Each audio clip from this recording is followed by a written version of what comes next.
तो दोस्तों पटना में पवन सिंह का गजबे भौकाल, इसी के बारे में बात करने वाले हैं इस वीडियो में। तो वीडियो को लास्ट तक देखते रहें और जो लोग मेरे चैनल को अभी तक सब्सक्राइब नहीं किए हैं वो लोग कर लें, क्योंकि हमारे चैनल पर भोजपुरी का हर खबर सबसे पहले आता है।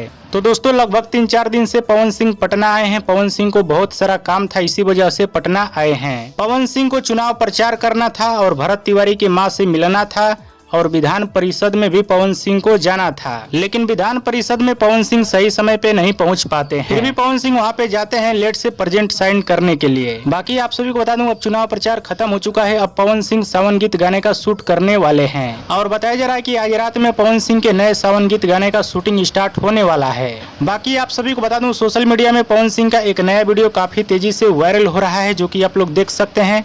पवन सिंह का कड़ी सुरक्षा किया जा रहा है सिक्योरिटी के द्वारा, और जब जब पवन सिंह बिहार आते हैं सरकार इनकी सुरक्षा और ज़्यादा बढ़ा देती है। जी हाँ दोस्तों, जब जब पवन सिंह बिहार आते हैं पवन सिंह का सुरक्षा और ज़्यादा सरकार बढ़ा देती है, क्योंकि मार्केट में पवन सिंह का जलवा अलग ही रहता है। हाँ, एक बात और मैं आप सभी से पूछना चाहता हूँ, मेरा आवाज़ कैसा आ रहा है आप लोग नीचे कमेंट बॉक्स में जरूर बताइएगा। जी हाँ दोस्तों, मुझे तो ऐसा लग रहा है कि दबा दबा सा मेरा आवाज़ आ रहा है, और ये वीडियो मैं बनाने वाला नहीं था, ट्रायल के लिए ये वीडियो मैंने बनाया है और आप सभी से पूछने के लिए कि मेरा आवाज़ कैसा आ रहा है। मुझे लग रहा है कि आवाज दबा दबा सा रिकॉर्डिंग हो रहा है। अगर ऐसा प्रॉब्लम है तो आप लोग नीचे कमेंट बॉक्स में जरूर बताइएगा, ताकि मैं सुधार कर सकूं। तो बाकी पवन सिंह को लेकर कोई नया अपडेट आएगा तो मैं आप सभी को जरूर बताऊंगा, दिखाऊंगा। और दोस्तों वीडियो पसंद आए तो ज़्यादा लाइक करें, कमेंट करें, शेयर करें, सब्सक्राइब करें। धन्यवाद दोस्तों।